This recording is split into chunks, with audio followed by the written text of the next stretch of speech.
ry avana malalo amin'ny tompo mbola ho ampitomboina aminareo mandrakarivany ny fahasoavana sy ny fiadanana avy amin'Andriamanitra raintsika sy Jesosy Kristy tompo hanomboantsika izao fampianaran'izao fanoizana ny toko 7 dia andeha isika dera sy anome voninahitra an'Andriamanitra ka ny salamo 7:100 ny ndininy voalohany sy ny 7 no irahantsika miredona amin'ny anaran'ny tompo.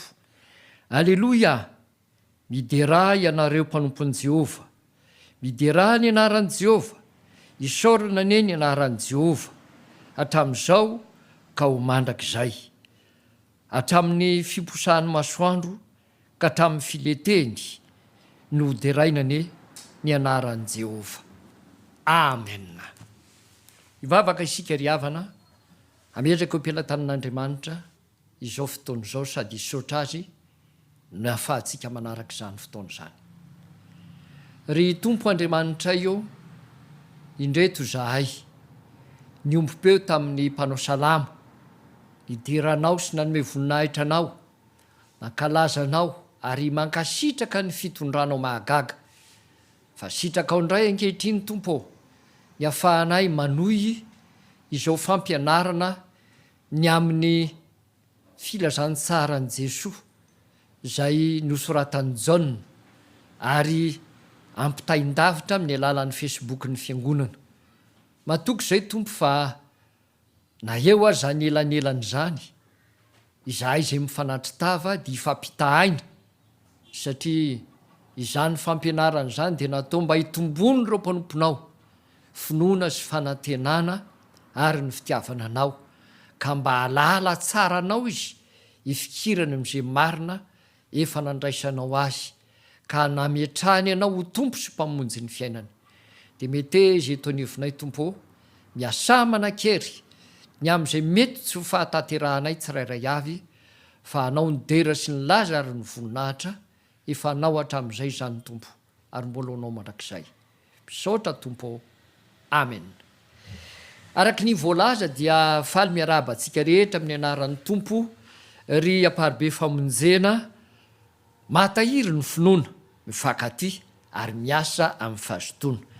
Hotoizantsika ny filazantsara izay nosoratan'i Jaona ny amin'i Jesosy Kristy tompo. Ka ny ndininy 7:30 ka hatramin'ny 2:15 farany no hamaranantsika izany toko 7 izany. Ny andro farany tamin'ny andro firavoravon'ny tabernakely, izany no hitantsika ao anatin'ity fizarana farany amin'ity Jaona toko 7 ity izany. Mitohy ato ny resaka sy ny fanombanana nisy teo amin'ny vahoaka ny amin'ny Jesosy. Ary indrindra rehefa niteny ny tompo fa andeha ho any amin'izay naniraka azy izy, ka hitady azy ireo olo ireo kanefa tsy ahita azy, ary tsy azo ny ale ary tsy afaka mandeha any amin'izay alehan'ny tompo raha teo koa izy ireo any amin'izay toeran'i Jesosy dia ny any an-danitra zany. Hiditra isika eo amin'ny fizarana voalohany amin'izao atao hoe tapany faharoa amin'ity Jaona toko 7 ity. Ka ny fizarana voalohany amin'izany dia ny ndininy 7:30 ka hatramin'ny 7:30. Omentsika aloha hevitra zany ho famotinana ny aminy hoe ny fampianaran'i Jesosy Kristy tamin'izany andro lehibe izany, le fetiny tabernakely, io andro lehibe zay lazain'io io. Efa hifarany eto ny fetiny tabernakely dia nanao antso ny tompo teo anatrehan'ny maro, ary nanao fanambarana lehibe izy ny amin'ny tenany sy ny amin'ny fanahy masina, zay efa nambara ny soratra masina raha teo tany aloha tany, ary nampahatsiaro zavatra maro tokoa ny tompo ny amin'ity fetiny tabernakely ity, ary nylaza izany fa manambara azy sy ny fahatongavany ary ny amin'ny fanahy masina izany fetiny tabernakely zany sy izao zavatra nambarany ka entina nambarana ny amin'ny handraisan'ny olona ny fanahy masina zay tandindona naneo lay loharano tsy netoritra zay nivoaka avy any amin'ny vatolampy tao amin'ny testamety taloha rehefa nivoaka avy tany Ejipta tany anefitra ny zanak'Israely. Iny dia tandindo ny fanahy masina zay tonga tahaka ny loharanony boboka tsy mety ritra ao anatin'ny olona araky ny teny ambaran'ny tompo ao anatiny izao andin-tsoratra masina zay hitondrantsika fanazavana zao. Ny manaraka n'izany a ny faharoa de eo amin'ny andiny ny fahaefapolo ka hatramin'ny faefatra amby efapolo milaza ny vokatry ny fampianarana nataon'i Jesosy ny teniny tamin'ny ireo vahoaka zay neno azy ireo. Zany hoe rehefa nanambara Jesosy, rehefa nampianatra Jesosy, rehefa nanao antso Jesosy de nisy vokany teo amin'ny vahoaka zany. Inona ny vokatra teo amin'ny vahoaka? Mizara roa ny zavatra nitranga. Ny voalohany de nisy nanaiky an' Jesosy, nisy nanaiky an' Jesosy ka ny andiny ny faefapolo sy ny andiny ny fa raika amby efapolo tapany voalohany dia maneho an'izany fa efa voalaza ny Mosesy ny hoe nisy mpaminany avy aminy firenen'Israely tahaka ny Mosesy hitsangana amin'ny fotoanandro. Ary ao amin'ny Deutéronomie 8:20 ny andiny ny fa 5:10 no milaza an'izany. Ary ireo zany dia maneho any Jesosy zay tonga ka ireo zay nanaiky any Jesosy ho Mesy mihitsy dia isany natsiaro ary nalala nafantatra izany teny zay efa nambara amin'ny Mosesy hatry ny fahagola fahiny izany. Ny faharoa dia nisy ireo nanda eo amin'ny andiny ny faraika amby folo tapany faharoa ka hatrany amin'ny faefatra amby efapolo dia ireo kosa de nanda ary ireo nitoetra tamin'ny hevitra hoe avy any Galili va no iavin'ny Mesy na Kristy. Ireo kosa de nitazona an'izany fomba fijery izany, nitazona an'izany teny zay voambaraka hita ombenombeny zay niseho. Ary hitatsika fa na ny mpianatra Jesosy aza efa niverina ny nanambarantsika an'izany Natanaela de nanambara rehefa nresaka tamin'ny Filipo hoe momba misy zavatsoa ihany koa va avy any Galili, zay manambara fa tsy misy mpaminany any, tsy misy olo-malaza any, tsy misy zavatsoa any. Ary izay nieritreretana fa tsy ho any velively ny evin'ny Mesy ka dia ny saratsaina izy satria ny Mesy dia avy amin'ny taranaka Davida ary ny taranaka Davida dia avy any Betlehema avy any Joda izany. Ny manarak'izay dia ny andininy fa 5:10 ka hatramin'ny fa 7:10. Ao anatin'io kosa dia nilazana ny vokatry ny fampianaran'i Jesosy tamin'ireo mpiandry raharaha. Tamin'ireo mpiandry raharaha. Ny mpiandry raharaha dia olona manana didy sy andraikitra ao amin'ny tempolo zany. Ao amin'io tempolo io araky ny voalaza tamintsika tany aloha tany de misy sokajiny ao. Fa isany ao anatin'ny sokajy zay manan-draharaha ao amin'ny tempolo ity atao hoe mpiandry raharaha ity.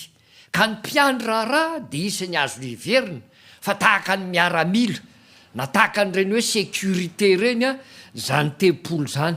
Ka na ao anatiny na ivelany de miasa ireo atao hoe mpiandry raharaha ireo.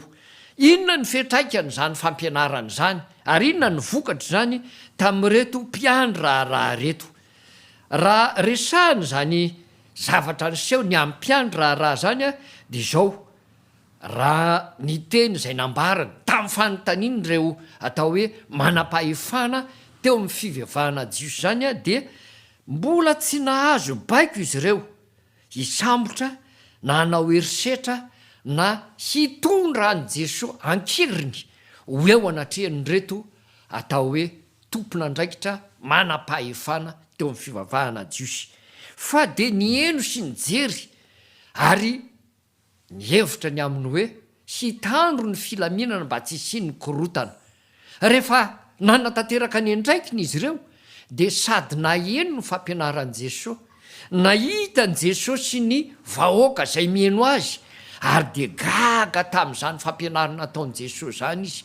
Ary rehefa nahita ny vahoaka ihany ko izy de nanahirana azy, na tonga teo aminy aza ny baiko hoe sambory, zany hoe tsy teo amin'ny raha teo zany baiko zany, fa dia rehefa nahita ny vahoaka izy, zay nahita fa maro tamindreo vahoaka ireo no nanaiky an' Jesosy, ary vitsivitsy ihany reo natao hoe nanda, dia sarotra taminy ko no anao herisetra na sambotra sy tondra nkeriny an' Jesosy eo anatrehan'ireo atao hoe tomponandraikitra mpanapaka teo amin'ny fivavahana Jesosy zany.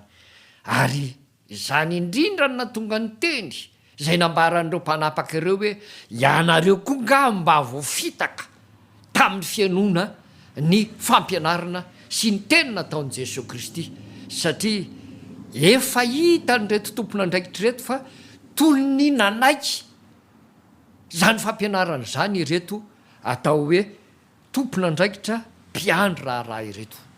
Ary ny manaraka an'izay sady mamaraparana raha teo ny toko sy andininy a dia ny andininy fa 50 sy ny fa 2/50, ny vokatry ny fampianarana zay nataon' Jesosy tamin'ireo mpanapaka zany kosa no jerentsika. Ny vahoaka sy ny mpiandro raharaha no vazanan'izy ireo, zany hoe no ny fatezerany, no ny tsy faliana tonga teo aminy de ny vazanany ny vahoaka sy reto atao hoe mpiandro raharaha ireto. No ninona? No ny filazana tsara na ny filazana soa zay nataon'izy ireo ny amin' Jesosy, zay natafitohana ireto atao hoe manam-pahefana teo amin'ny fivavahana Jesosy ireto. Nisy raha teo koa tao anatin'izany am'reto manam-pahefana ireto efa nanaiky an' Jesosy tao anatin'izy ireo, ary isany ao anatin'izany a Nikodemosy.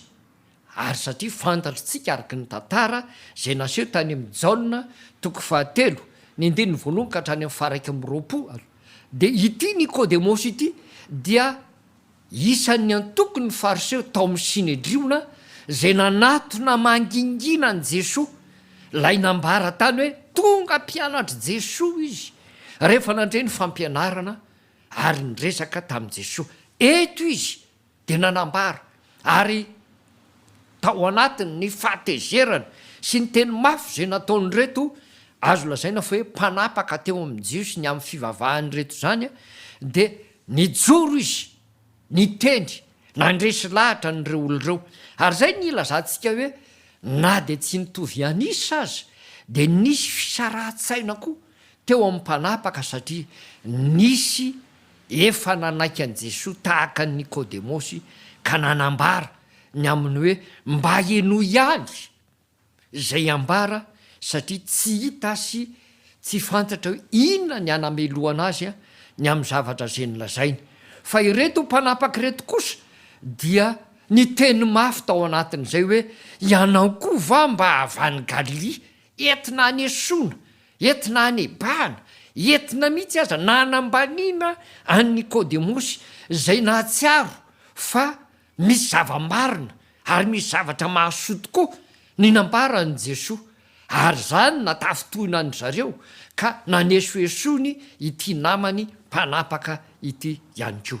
Zany ry havana no hitatsika ao anatin' zao dinidinika zao a, raha omena fanazavana famitinana ny mikasika ny momba n'io Jaona 7:7 ka hatramin'ny 2:50 amaranantsika ity toko 7 ity. Notazominy isika ry havana ny amin'io toko 7 sy namaranana an'izany a, fa tsy mbola niditra isika ny toko 8 sy ny toko 7. Ny antony a de zao, misy zavatra zay tiany Mpitandrina nitondrana antsika misimisy kokoa ny dinidinika ao anatin'izany. Eo sika de roso amin'ny fanazavana ny teny sarotra sy ny valim-panontaniana napetraky ny havatsika sy ny namatsika zay manaraka akaiky sy manjoy izao fampianarana zao ary mahafinaritra mihitsy ny mahalala sy mandray fa misy amintsika tena manakaiky mihitsy izany fanarahana ny fampianarana zany. Ny voalohany izay hitondranantsika dia ny teny zay hita ao anatin'ny Jaona 7:12 ny amin'ny tena fiavian'i Jesosy Kristy. Zany no hita misongadina sy ady hevitra mampisaratsaina sy manakirotan-doha ny olona ao. Jesosy ve tena taranaka Davida tokoa, satria ny soratra masina dia manambaran'izany fa ny Mesia dia avy amin'ny taranaka Davida. Sarotra tokoa ny hamaritra hoe Jesosy ve taranaka Davida tokoa, satria nantsoina ihany koa Jesosy hoe lay Jesosy avy any Nazareta, nefa Nazareta dia tanàna kely iray any Galilia fa tsy any Jodia akory. Zany zavatra miseho zany dia mahatonga ny olona mieritreritra ary isan'ny manakirotan-tsaina, natonga ny hoe fandavana sy fanekena any Jesosy rehefa mijery sika dia famitinana tary, satria hita ao anatin'izany ny filazana hoe ny Mesia dia avy amin'ny taranaka Davida, nefa ity lehilahy ty dia nantsoina hoe Jesosy avy any Nazareta, zay tanàna tsy any Jodia na any Betlehema zay niavian'ny Davida mpanjaka. De zay indrindra nitondrana amintsika dinidinika, ary nijanonantsika ao anatiny hoe andehaka atsika ainga tsara ity Jaona 7 ity fa mitondra zavatra maro makany amin'ny 4 sy ny 7 ka hatrany amin'ny 4 amin'ny ity atao hoe Filazantsaran'Jesoa soratan'ny Jaona ity. Nazareta riavana dia nantsoina hoe Nazara, zany tanàny zany taloha. Nazara no anaran'io tanàna io tamin'izany taloha zany. Toerana ny toeran'ireo taranaka Davida rehefa nivahiny tany Babilônia izy, no ny fisamborana azy ka babo tany, ary rehefa averina avy any am-pahababoana, reto taranaka Davida ireto dia nipetraka atao amin'ny toerana hoe Nazara io izy. Ary reo taranaka Davida nipetraka atao amin'ny toerana hoe Nazara io tany amin'ny taonjato faharoa talohan'izao fotoana antsika izao, dia nanona tokoa, nangetaeta tokoa, ary isan'ny olona nanana ny faniriana, ny orina tsara ny amin'ny fahatongavan'ny Mesia, ny fiverenana zany fanjakan'ny Davida zany, satria amin'ny mataranaka Davida azy dia noheverina fa avy amin'izany taranaka Davida zany ny Mesia, ka niandro fatratra an'izany izy. Ary io toerana io no ny toerana zany olona niverina avy tany amin'ny tany pahababoana avy any Babilônia zany, zay taranaka Davida tany amin'ny taonjato faharoa talohan'izao atao hoe fotoana zay iainantsika izao. Reo olona reo dia araky ny voalaza hoe niandro fatratra tokoa zany fiavian'ny Mesia zany, ary nangataka mihitsy amin'Andriamanitra teo amin'ny fiainany. Ary hita zany fiandrasan'ny fatratra zany ao amin'ny famonan'iny Isaia 1:10, ny indininy voalohany sy ny 1:10 dia manambara anio teny ny amin'ny taranaka Jesosy zay ray aman-dreniny Davida io, zay nonona tao anatin'izany toeran'izany. Ao amin'ilay toerana hoe Basin, atao hoe Basy Galilée, no misy ny toerana io atao hoe Nazara io. Ary tao reo olona reo no nipetraka sy niangona niandro zany fotoana lehibe zany, ka nefarany taty aoriana no izy ireo niandro fatratra tonga indray ny fanjakana Romanina nanjanaka sy atao hoe nampijaly ity firenen'Israely ity, dia tonga lasa olona niavian'ireo atao hoe mpitsomy tamin'ny fanjakana Romanina izy, tahaka an'ireo antsoina hoe zelota ihany koa. Tsy ny zelota ihany zany no nationaliste ny komy, tamin'ny fanjakana Rômanina fa reo mponina tao Nazara zay natsoina hoe Nazarena na aviany Nazareta de antokon'olona ihany koa zay nitsomy nitady fahafahana ny amin'ny jeja zay nataon'ny fanjakana Rômanina. Noho izany a Jesosy Kristy lay nipetraka tany Nazareta de natsoina hoe Nazarena na Nazarianina na lay avy any Nazareta ary isany nantsoina ho isan'ireo atokon'olona zay nikomy tamin'ny fanjakana Rômanina raha ny fitondrany izany anarany zany. Ary reo ny toko anankiroa reo de samy nanahirana ny jiosy avokoa manoloana ny fanjakana Rômanina na ny zeloto zany a na ny Nazariany zany a zay reo jiosy niandro ny fiavian'ny Mesia taranaky Davida.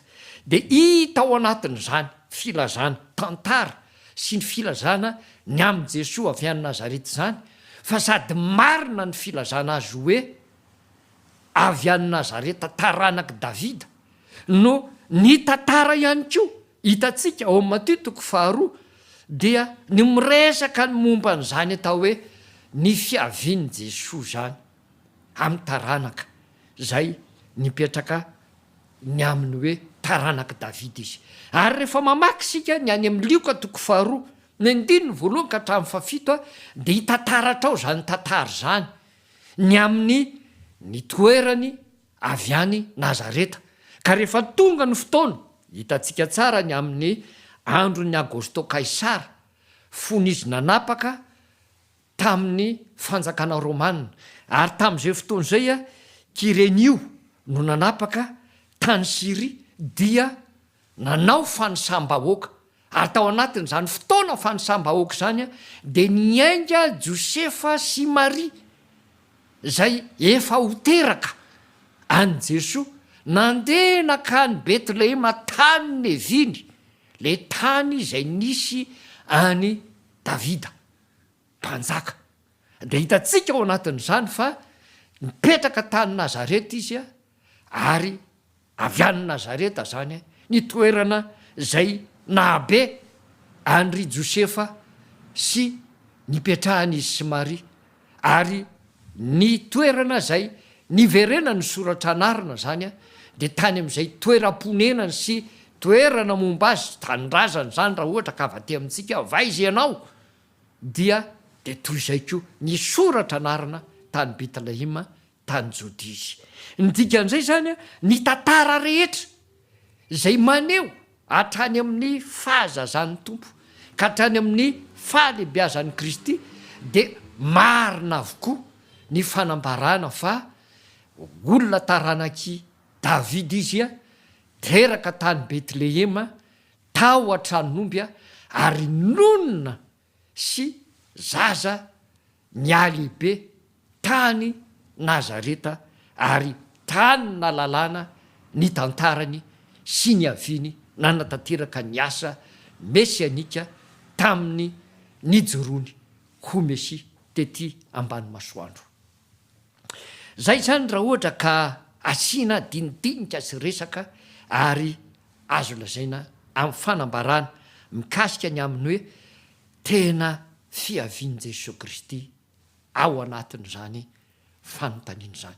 Io fanontaniana io mantsy na zany dinidinika lazaina amintsika zany ary zay no natonga ny mpitandrina hoe aloha hijanona kely mikasika an'izany fa ao anatin'ny fikaroana samihafa sy ireo zay tena atao hoe mandany Jesosy de miresaka mihitsy a zay tsy manaiky ny fivavahana kristianina hoe tsy io Jesosy io zay iarahan'ny kristianina io tsy io mihitsy lay Mesia satria ny tantarany io de tsy mazava na avy any Nazareta marina io na avy any Betlehema marina io sa Galileanina io sa Jody io zany hoe ireo zany a de tantara ary hitantsika zany any amin'ny boky samihafa any amin'ireo atao hoe tahirikevitra samihafa fa raha ny marina ka raha atsika ny fampianaran'ny soratra masina sy ny tantara mikasika momba n'izany atao hoe iza marina moa Jesosy sy ny tanànany atao hoe Nazarena Nazareta ary atao hoe Nazara de fantatritsika araka zany fa marina amin'ny tantaran' Jesosy Kristy hatrany amin'ny nahaterahany sy ny fatandroany sy izao fisehoany zao fa tanteraka tokoa ny mazanaky Davida azy avy any Betlehema nonona sy ny lehibe tany amin'ny faritra Galili ary tany Nazareta.